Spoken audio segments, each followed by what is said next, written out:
Hi, my name is Jennifer. Welcome back to my channel and welcome to my April wrap up. So today is the 6th of April and I have read 3 books so far this month. So the first book that I read was the book of Form and Emptiness by Ruth Ozeki. I read this because it's longlisted for this year's Women's Prize. We follow Benny, who is 13 years old. He is grieving the death of his father, who died in tragic circumstances, and he lives with his mother. His mother is sort of struggling in general. She is having difficulties at work and she is displaying hoarding behaviours. Benny hears voices, so inanimate objects speak to him. He seeks refuge in the local public library, and there he meets a couple of unusual characters who he befriends. He develops sort of unlikely friendships with them. The narrative style of the book is quite interesting. So most of the book is told from the point of view of the book. So the book is sort of narrating Benny's story to us as the reader, but also to Benny. So for example, there are things that the book talks about from before Benny was born. There are things from Benny's life that he doesn't necessarily remember that the book will tell us about. And then every so often the book will hand over to Benny just for maybe like a page or two, and then Benny will talk to us as well and narrate some of the story himself. For me, the book was maybe 100 pages too long. It is quite a long book. It's about 500, just over 500 pages, and there were points during the book where it felt like a little bit of a slog for me. However, I think that the characters were very well drawn. I think it was well written. I think that the way that Benny's hearing of voices was portrayed was done in I think, a thoughtful and sensitive manner. I have never experienced that myself, so I don't know for sure, but that's the impression that I got. I thought that was portrayed quite well. I'm pleased I read it. I enjoyed it overall, but it was probably the length that maybe let it down a little bit for me, because parts of it did feel like a bit of a struggle to get through, but overall I enjoyed it. The next book that I read was Open Water by Caleb Azumah Nelson's. This is a book I've been wanting to read for a while, and I finally managed to get a copy from the library. This is a very short book, only about 100-ish pages long, well, 140 odd pages long, and we follow 2 young black people living in London as they meet, as their relationship develops. It's really about being black and living in a black body and how you are treated by society for that reason. I liked it, but I didn't like it as much as I was expecting to. I do think it's really well written. However, I think I struggled to properly feel invested in the characters, and I'm not sure why that was. It's told in second person, and I'm not entirely sure that worked for me for some reason. I don't mind second person in general, and the next book I'm going to talk about is told in second person, and that really worked for me. But for some reason I just didn't quite connect with the characters as much as I wanted to. Clearly this is a great book, it's won awards, loads of people love it, and it is a good book, I do agree. But for some reason I didn't quite get it, sadly. And then the third book that I've read so far this month, I read for my library reading group, and it took me completely by surprise. I wasn't sure what to expect, but I absolutely loved it, and it was a 5-star read, and that is The Reluctant Fundamentalist by Mohsin Hamid. So this is a book that I have heard of before, but without really knowing that much about it. It was shortlisted for the Booker Prize in 2007. I think I was expecting this to be quite a dense book and quite difficult to get through, but it wasn't. It was immensely readable. I can't remember the last time I was so engrossed in a book.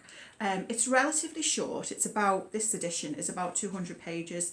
There's not that many sort of words on a page, so it was really quick to get through. What I particularly loved about the book, I think, was the narrative voice. It is told in second person, and immediately from the first page, from the first sentence, it grabs you in. It starts off, "Excuse me, sir, but may I be of assistance? Ah, I see, I have alarmed you. Do not be frightened by my beard. I am a lover of America." So you, as the reader, are, you know, you're American. You are sitting outside a cafe in Lahore in Pakistan, and a stranger comes up to you, sits down with you, starts talking to you, and basically starts telling you his life story. So this stranger is from Pakistan originally. They have spent some time in the USA. I think they were educated there at university, and then they worked there. They had a successful career. For me, that narrative voice was so effective because, of course, you don't really, other than sort of very vague things, you don't really know who you are. You don't know who this person is who's speaking to you. You don't know why they've come over to speak to you. So it's really quite captivating, I think, as a way of telling the story. I won't say too much about where it goes because it is quite short and I don't want to spoil anything. But I would highly recommend it. I thought it was great. 5 stars. And I'm looking forward to reading more by Mohsin Hamid. Exit West is on my sort of mental TBR. Like, I know the library has a copy and I want to read it. And it wasn't actually until I'd finished reading this book that I clicked onto the fact that it was Mohsin Hamid who wrote Exit West. So I'm very much looking forward to picking that up sometime soon-ish. It's the 8th of April and I've just finished reading The Golden Couple by Greer, Hendricks and Sarah Pekkanan. So this is a psychological thriller. This is the 4th novel that these two authors have written together. I have read the previous 3 and I very much enjoyed them all. This one, unfortunately, less so. So this is about a couple who start to go to therapy because the wife has cheated. The therapist that they go to see has been struck off from her professional body because of the controversial methods that she uses. Now, we know this right from the start of the book, and this couple also know this because it's very well known, it's been in the public eye, that this therapist has been struck off. So of course that's a person you choose to go and see. Why wouldn't you choose to see the therapist that has been struck off? We get chapters that are told from the therapist's point of view and chapters told from the wife's point of view. The reason this didn't really work for me because I felt like there were too many strands to the plot. I felt like it was overly complicated. There was a point about 3/4 of the way through where I was tempted to DNF. I didn't. I pushed through. And yeah, I was kind of interested to see where it went. But I just felt very lukewarm about it. I feel like I've read a lot of psychological thrillers over the last year or so featuring therapists, which I can understand why, because it's quite a fertile ground for this sort of novel. However, it is getting a little tired, I think. Today is the 15th of April and I've got 2 books to update. So first is The Girl on the Window by Penny Joelson. This is a YA mystery. I heard about this on Debra's channel from Booking with Debra as a book that was on her TBR. So I thought it sounded interesting, so I got it out the library. So we have a sort of rear window set up here. Our main character is, I think, a 15-year-old girl who has ME, and she spends most of the time in her bedroom. She is unable to get out and about much or go to school. So she spends a lot of time in her bedroom looking out of the window. One day she witnesses something outside on the street. Nobody else witnesses this and no one really believes her. They think she maybe imagined it. So as we go through, we follow her, sort of finding out what actually happened. I thought that the portrayal of the chronic illness was really interesting. The author has experienced ME and chronic fatigue herself, so speaks from personal experience. So I thought that was really well done. However, what I did think was odd about this book was that the writing style I thought was very, very simplistic. So I would have pegged this at the younger end of the YA readership. However, as we go through the book, some of the themes that come out are definitely towards the older end of the YA spectrum. So I found that a bit of a strange mismatch, which didn't quite work for me. And then I read Sundial by Catriona Ward. So Catriona Ward is the author of The Last House on Needless Street, which was quite a big hit last year. I did enjoy Needless Street, but I felt like the whole way it was marketed and its tagline and everything was just a massive spoiler. Sundial I preferred. So in Sundial we follow Rob, who is a mother. She's married, she has 2 young daughters, and one of her daughters, Callie, is displaying some slightly unusual behaviour. We see Rob's relationship with her husband, which is clearly right from the first page, not going well.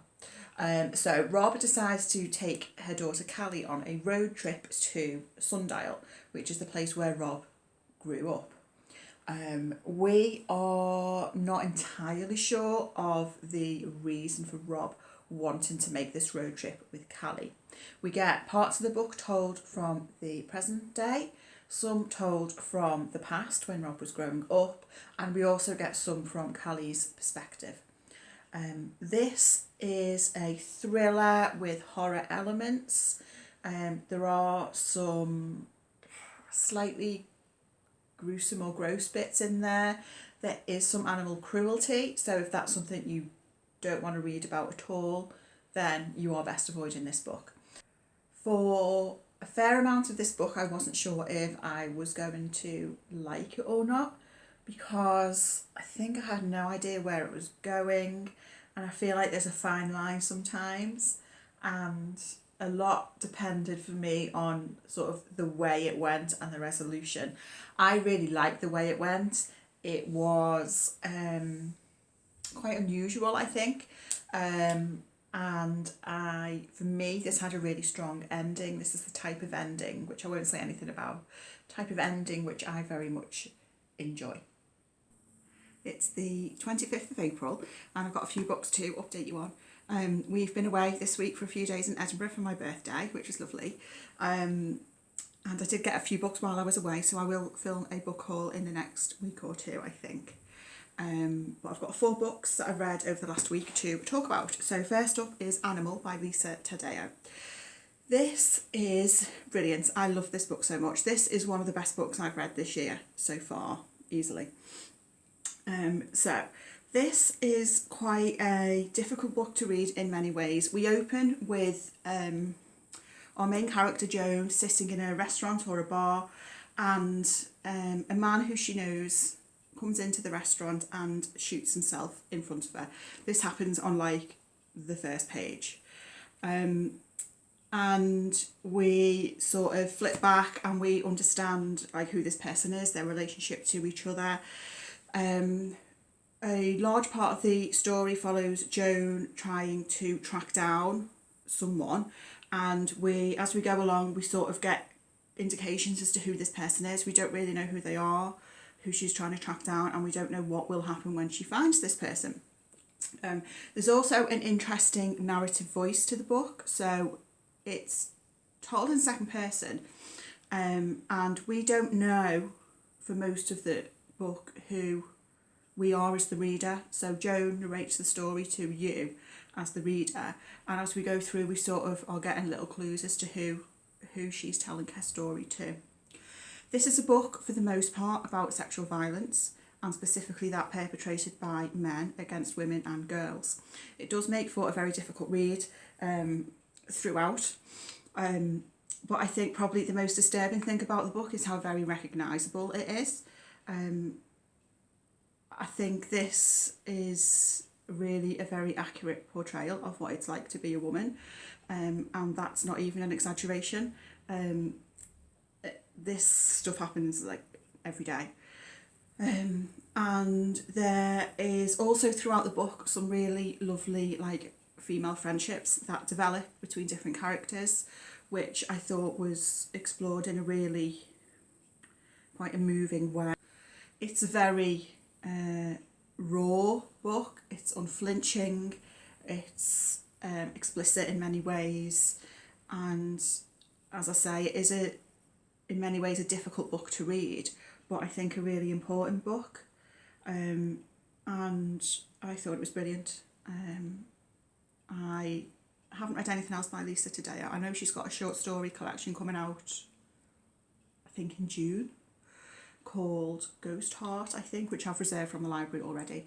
And I know she's got non-fiction, hasn't she, which I don't read a lot of non-fiction, but I may possibly pick that up actually at some point. But no, this was brilliant. And then the next book I read was Woman Eating by Claire Kohda. So this is sort of like a modern day vampire novel. Our main character is called Lydia, and she is half vampire, half human, and we see her trying to survive in like modern society, trying to find things to eat.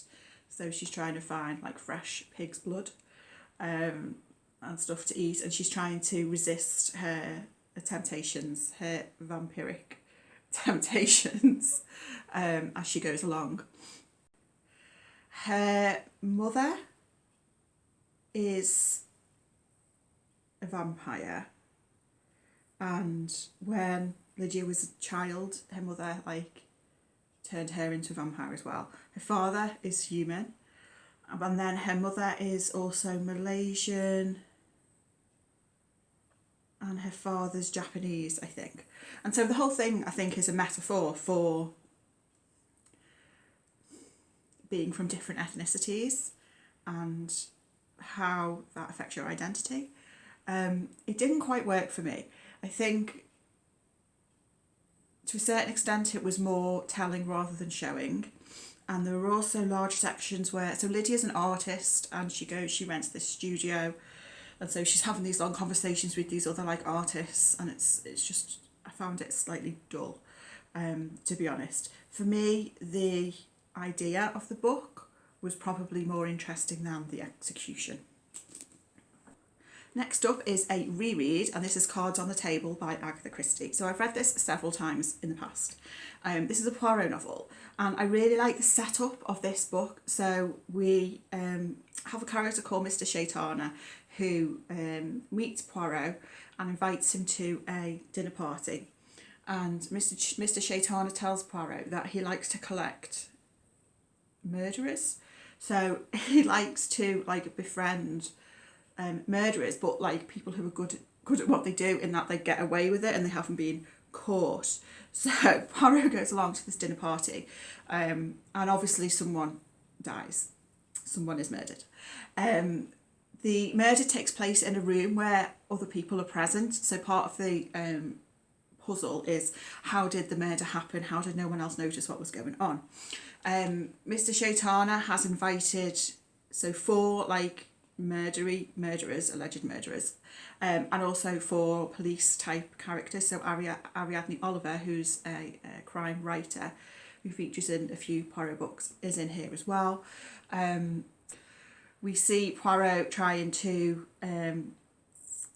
figure out who could have committed the murder sort of psychologically. So if these people have all allegedly murdered someone in the past, what type of murder have they in the past committed, and would that match the murder that has taken place at this party? There's also quite a lot about bridge in here. So like while the murder takes place, the guests are playing bridge, which is not a game I know anything about, but Poirot goes into quite a lot of detail around like the different rounds and stuff and scorecards and things like that, which I don't understand, but I didn't mind. As I was going through, I was starting to like, I could remember little bits of the plot as they were sort of coming up, But then when the final reveal came in terms of who done it, I was so surprised. Like, I had no idea, even though I have read this book several times before. So yeah, I very much enjoyed rereading this one. And then I read Loveless by Alice Oseman. So this was great. I love this. This is a YA novel. And we follow our main character, Georgia, when she is just starting university. So her and her two best friends are all going to Durham University, which is the university that I attended. And I believe the author went there as well. So that was quite nostalgic for me. So Georgia goes away to university, and it's about her, I guess, finding her feet in university. She has never had a relationship, and she's really into fan fiction, and she likes sort of romantic stories, and she imagines that one day she'll, meet someone and have the whole romance and fairy tale ending, like society has you believe you should want. So she is starting to realise that actually she's never had a crush on anyone, no boys, no girls, and she starts to sort of try to figure out her identity and her sexuality. I think I thought I understood more about asexuality than I actually did. So I learnt an awful lot from reading this book, I will say. I thought it was excellent. I thought the characters were very well done. It was very funny in parts. And yeah, I thought it was a really, really good read. I believe the author, I believe this is written from the author's personal experience as well. So I very much enjoyed this, and I would definitely like to read more from Alice Oseman in the future. Hello, today is the 29th of April, and I finished 2 more books. So first up is Mr. Loverman by Bernardine Evaristo. This was a buddy read with the lovely Sam from Pekkanan Books. I'll link Sam's channel down below. I've been meaning to read more Bernardine Evaristo ever since I read Girl, Woman, Other about 3 years ago now, which I loved. And I thoroughly enjoyed Mr. Loverman. So this is about Barrington, who is in his 70s. He's originally from Antigua, but lives in London with his wife Carmel. They've been married for a long, long time. They have 2 adult daughters. But Barrington has a secret, and he has been in a relationship with his best friend Morris for basically all of their adult life. So we follow him as he tries to decide if he wants to make any changes to his life, because he wants to be with Morris. Times have changed such that, that could possibly happen. But can he do that? Can he leave Carmel? What would his children think? What would people think? And the characterisation in this book is brilliant. Barrington really comes to life off the page. He is quite funny, but he's not entirely likeable. Like, there are aspects of his his attitudes really, which are quite old-fashioned in terms of, I guess, his attitudes towards women to a certain extent, and also towards like other gay people and particularly other queer people, which is really interesting because obviously he comes from a background and he's had a life where he's had to remain like closeted, and I think he sort of internalised certain views of things, and probably doesn't realise how problematic some of his views actually are. We also see part of the book told from Carmel's perspective, so Barrington's wife, and her chapters are, I think, all told in the past, so looking back at their marriage, and how she has experienced their marriage. And her chapters are told in a different style. So those chapters are lyrical. They're almost like a cross between poetry and prose. Very similar to the style of writing in Girl, Woman, Other.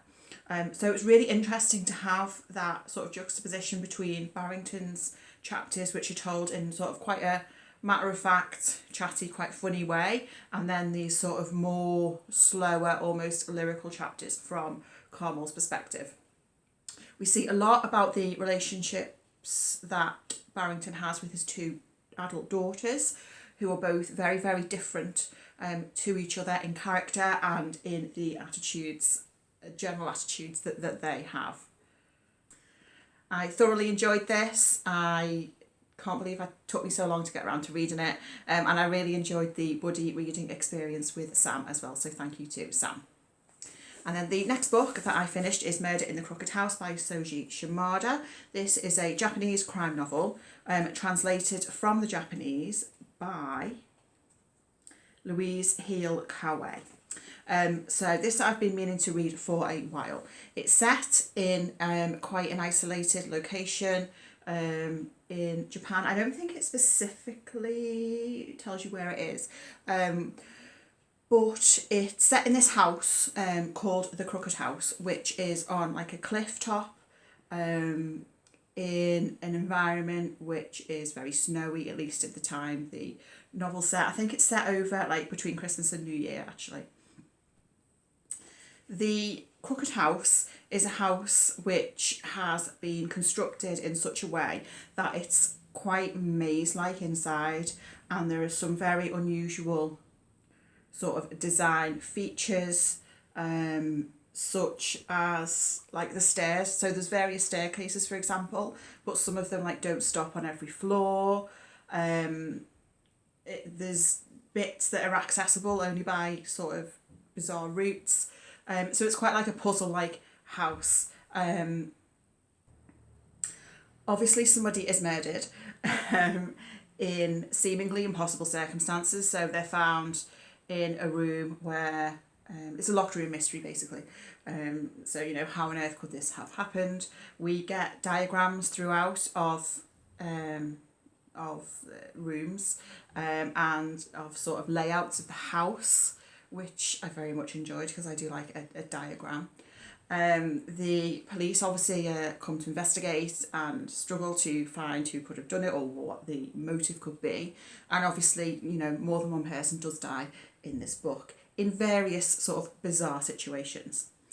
There is a lot of characters in this book. There is a page and a half of like a character list at the start, which I didn't refer back to. I don't tend to do that. So even though I struggle when books have a lot of characters in them, even if there's a character list, I try not to refer back to it because I feel like that takes me out of the story and just annoys me. So I just sort of like push through and don't worry too much about who's who. So it does mean that to a certain extent my experience suffers in the fact that I don't necessarily have a solid understanding of who everyone is in their relationship to each other, but I still really enjoyed it. It's quite a classic style murder mystery, and part way through, well, coming up towards the end, there is a let me find it, a bit where it gives a challenge to the reader. So it says the clues are all there, can you solve this case? So by this point in the book you should have they've given you all the clues. You should be able to work out who done it and how, and then they go on to the final act. I will say it is slightly ridiculous in a way, but I don't necessarily mind that. Sort of like quite over the top, and I don't know how you would ever really guess the solution. It does spoil the story, The Murder in the Rue Morgue by Edgar Allan Poe. The solution to that story is nothing like the solution to this story, so that's not a spoiler, me telling you that. But for some reason there's just two lines where I think the police are they're talking about it, and they give away a big spoiler for The Murder in the Rue Morgue. So if you're interested in that, you're probably best reading that story before you read this. I will say what that and this have in common is, as I say, fairly ridiculous solutions. But I very much enjoyed it. Today is the 1st of May, and I just have one final book to talk about, which I finished last night, and that is Here Again Now by Okechukwu Nzelu. This is a great book. I really enjoyed this, and I liked it more and more the further I got into the book. We focus on three main characters who are all male, black, Nigerian, British. So we have Chike, who is, I think, like in his 30s. He is an aspiring actor, and he's just got what he hopes is going to be his big break, starring in this movie, which focuses on Nigerian Igbo culture. Chike has a long-term friend called Akin. They've been friends for I think over 20 years, and their friendship has always almost but not quite become something more than friendship. And then the third character that we have is called Chibike, and he is Chike's father. And right at the start of the book, Chibike moves in with Chike because of he's having some personal issues in his life. So Chike offers him to move in with him. So the book really focuses on the relationships between those three men, the complexities of those different relationships. There are things that happen in the book which are definitely hinted at in the blurb, which I don't want to go into because I feel like that's a spoiler. But as the plot progresses, certain things happen which impacts on those different relationships between those three men. It intensifies their relationship and changes their relationships in different ways. This book is very much about masculinity, male relationships, largely father-son relationships. It explores the characters in a really interesting way. I think this is a really well-written book. I think it is quite a reflective book, but there is plot that drives the story along. I wouldn't be at all surprised if this is nominated for the Booker Prize later this year, because I think it's a really, really strong book, and it's a book that I would highly recommend. So that's all the books that I read in April. Let me know what you thought about any of these books. Let me know what books you've been reading. I hope that you've had a good reading month. I hope you're all doing well. Thank you so much for watching, and I'll speak to you again very soon. Bye.